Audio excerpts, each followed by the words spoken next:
నువ్వు ఏడిస్తే ఏడుస్తారు, నువ్వు నవ్వితే నవ్వుతారు, నువ్వు ఎలా ఉంటే అలా ఉంటున్నారు జనాలు అని చెప్పి మంచి హింట్ ఇచ్చాడు ఆ షెఫ్ తనుజాకి మాత్రం.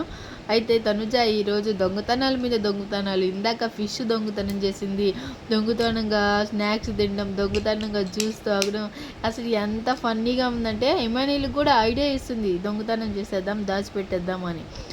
ఇమానీల్ దాచిపెట్టేశాడు. అసలు ఈరోజు టాస్క్ అయితే ఎక్సలెంట్గా ఉంది. ఎపిసోడ్లో ఎంత వేస్తారో నాకు తెలియదు. తనుజ మాత్రం 100% ఎఫెక్ట్స్ బాగా పెట్టింది.